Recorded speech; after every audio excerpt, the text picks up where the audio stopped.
पुत्रदा एकादशी आ गई है। आप सभी को शुभकामनाएं, आपके जीवन में सभी मनोरथ सिद्ध हो ऐसी प्रार्थना करते हुए 2 केले का सर्वश्रेष्ठ उपाय आप सभी को पौष पुत्रदा एकादशी के दिन करना है। अगर आप व्रत करते हैं तो इस उपाय को करें, नहीं कर पाते हैं किसी कारण से तो भी इस उपाय को करते हैं तो जिस कामना के तहत आप 2 केले का सर्वश्रेष्ठ उपाय कर लेंगे उसी क्षण आप सभी के जीवन में मनोकामना पूर्ण हो जाएगी। क्योंकि पीली वस्तु का संबंध और केले का संबंध जो है विशेष तौर पर गुरु ग्रह से होता है और गुरु ग्रह से नारायण से संबंध रखता है। और गुरु ग्रह ज्योतिष दृष्टिकोण से कहा जाता है कि यह विशेष तौर पर गृहस्थ जीवन में समृद्धि, पिता पुत्र और ख़ास तौर पर गृहस्थ और पारिवारिक सुखों के लिए जाना जाता है। उत्तम जीवन में वैवाहिक जो स्वरूप है वह सुदृढ़ हो और पति बच्चों से अच्छा व्यवहार हो, रिश्ता हो, उसके लिए हमेशा गुरु ग्रह को प्राथमिकता दी जाती है। कहा जाता है गुरु ग्रह को मजबूत कर लीजिए, वैवाहिक अड़चन जीवन में आएगी ही नहीं। ऐसे में आप सभी को अपने विवाह को खुशमय बनाने के लिए और अपने जीवन में पुत्र प्राप्ति की कामना के लिए इस पुत्रदा एकादशी का लाभ उठाना है। पति पत्नी एक साथ ये है व्रत करते हैं पुत्र प्राप्ति की कामना के तहत संकल्प लेकर तो और अधिक शुभ इसके परिणाम देखे गए हैं। इस वर्ष 2025 में 10 जनवरी के दिन उदया तिथि अनुसार यह व्रत किया जाएगा। अगर आप व्रत करते हैं तो व्रतों में सबसे उत्तम एकादशी का व्रत कहा जाता है, तो आप सभी को एकादशी का व्रत धारण करने का प्रयत्न करना चाहिए। नहीं कर पाते हैं व्रत तो कम से कम इस उपाय और पूजा करने तक तो व्रत कर लीजिएगा।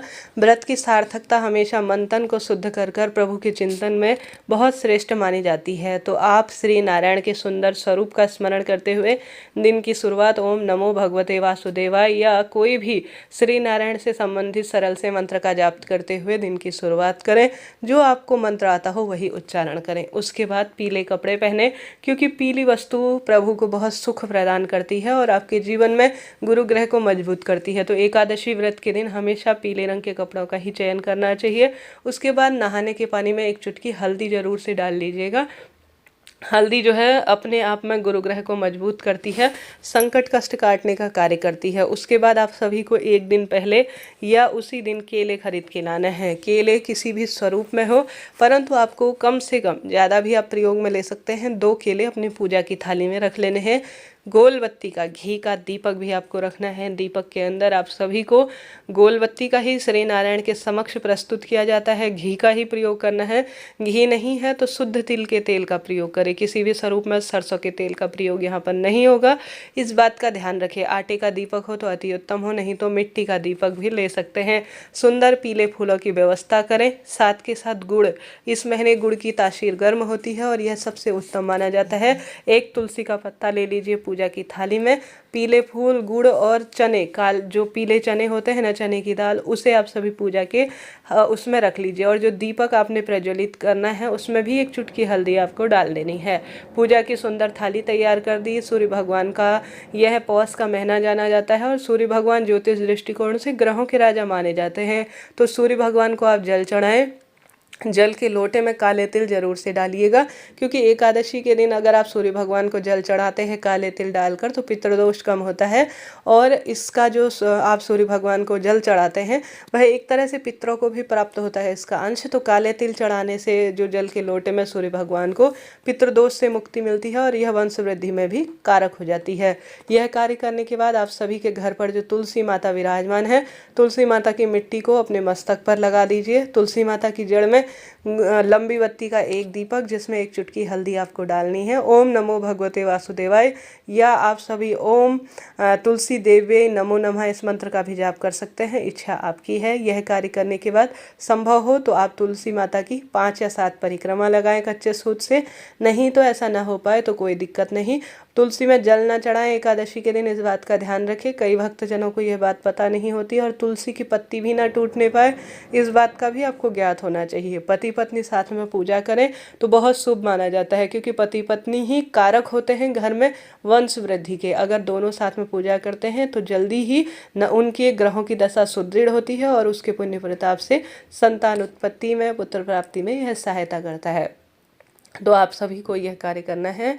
उसके बाद आपको अपने घर के मंदिर में, जो मैंने पूजा की थाली आपको बताई है, श्री नारायण की मूर्ति, प्रतिमा या लड्डू गोपाल स्वरूप की कोई भी प्रतिमा, फोटो है, तो उनके आगे आपको यह कार्य करना है। सबसे पहले आपको कच्चा दूध लेना है, शिवलिंग पर इसे जरूर से चढ़ाना है। एकादशी के दिन मुझे पुत्र प्राप्ति का वरदान दीजिए, हे प्रभु मेरे जीवन में वंश वृद्धि कीजिए, ऐसी प्रार्थना करते हुए आपको कच्चा दूध शिवलिंग पर जरूर से चढ़ाना है। उसके बाद आपको शंख में, ध्यान रहे शंख से कभी भी शिव का अभिषेक नहीं किया जाता है, यह दोष उत्पन्न करता है। हमेशा शंख में दूध भरकर तुलसी पत्र डालकर एकादशी व्रत के दिन श्री नारायण को आपको समर्पित करना है। यह पुत्र प्राप्ति का वरदान कहा जाता है। अब आपने श्री नारायण को जो यह दूध और तुलसी पत्र शंख में भरकर स्नान कराया है, उस प्रसाद को, वह दूध आपने जो प्रभु के चरणामृत से प्राप्त है, उसे थोड़ा पति पत्नी को ग्रहण भी कर लेना है। उसके बाद आप सभी को क्या करना है कि आपको भगवान का नाम मंत्र निरंतर स्मरण करते हुए स्नान आपने करा दिया स्वच्छ जल और दूध से। उसके बाद आपको सुंदर गर्म कपड़े भगवान जी को पहना देने हैं। उसके बाद आपको दीपक लगा देना है। दीपक के नीचे आप फूल का आसन या काले तिल का आसन दीजिएगा। इस बात का ध्यान रखें कि इस दिन चावल को स्पर्श नहीं किया जाता है। यह नियम छोटे छोटे से हैं, परंतु यह उपाय को बहुत कारगर करने में सहायक है। एक प्लेट लीजिए जिसमें आप सभी जो है, सबसे पहले जो आपने भोग के लिए केले रख रहे हैं, 2, 4, 6 जितने भी केले रखे हैं, उसमें से आप सभी 2 केले सबसे पहले भगवान जी को समर्पित करें। पूजा आराधना हो गई, पुष्प आपने समर्पित कर दिए, दीपक लगा दिया, स्नान ध्यान कर दिया और चंदन टीका इत्यादि जो कार्य विधि रहती है वह परिपूर्ण कर दी। फिर एक प्लेट लेकर उसमें आप सभी पहले तुलसी का पत्ता रखें। तुलसी का पत्ता रखने के बाद आप सभी को चने की दाल उसमें रख देनी है, गुड़ का टुकड़ा रख देना है और आवश्यक रूप से केले रख देने हैं।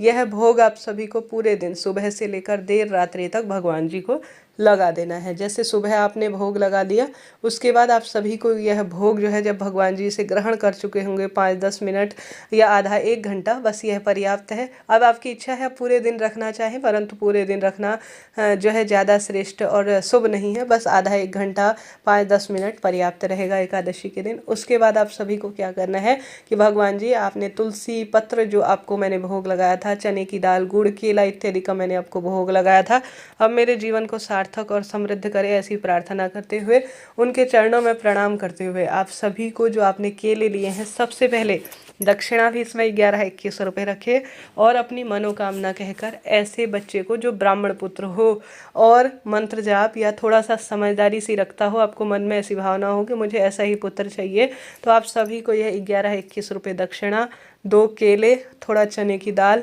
और गुड़ उसे दान में देकर आ जाना है।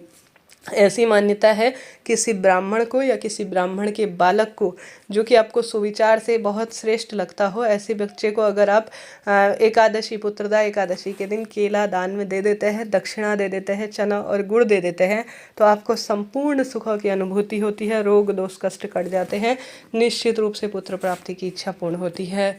इस तरह से आप सभी को यह जो केला आपके घर पर भोग प्रसाद में भगवान जी को आपको समर्पित कर रखा है, पति पत्नी को भी ग्रहण कर लेना है और भगवान जी से प्रार्थना करनी है।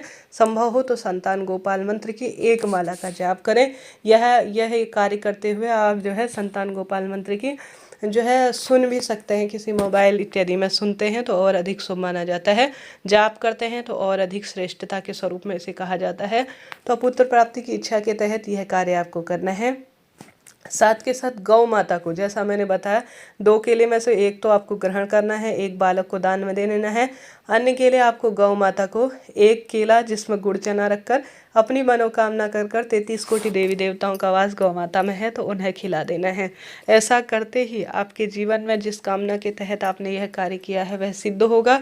तुलसी पूजन, सूर्य भगवान का पूजन, श्री नारायण का पूजन और यह विशेष भोग प्रभु को आनंद प्रदान करता है। संतान गोपाल मंत्र की माला का जाप, शिवलिंग पर कच्चा दूध परम सुखों की अनुभूति करता है और पुत्र प्राप्ति के योग बनाता है। तो आपको यह कार्य करना है। निश्चित रूप से श्री विष्णु सहस्त्र नाम का भी आप पाठ कर सकते हैं और साथ के साथ शाम के समय पीपल वृक्ष, केला, तुलसी माँ के समक्ष और घर के दरवाजे पर दीपक जरूर से लगाएं। आशा है, उम्मीद है आप ऐसा करेंगे निश्चित रूप से, प्रभु की कामना से, पितृ देवताओं के आशीर्वाद से, और यह सरल सा कार्य करने से आपके पुत्र प्राप्ति के योग बनेंगे। जिस कामना के तहत संकल्प लेकर आज के दिन व्रत करेंगे, दान पुण्य करेंगे, वह कामना आपकी सिद्ध होगी। भगवान सबकी सुनते हैं, निश्चित रूप से आपकी भी सुनेंगे। आशा है, उम्मीद है वीडियो आपके लिए उचित उपयोगी रहा होगा। कोई भी प्रश्न हो कमेंट्स के द्वारा पूछ लीजिएगा। आपका अपना चैनल है, सभी सवालों के जवाब आप प्राप्त करेंगे। हर हर महादेव, जय श्री राधे।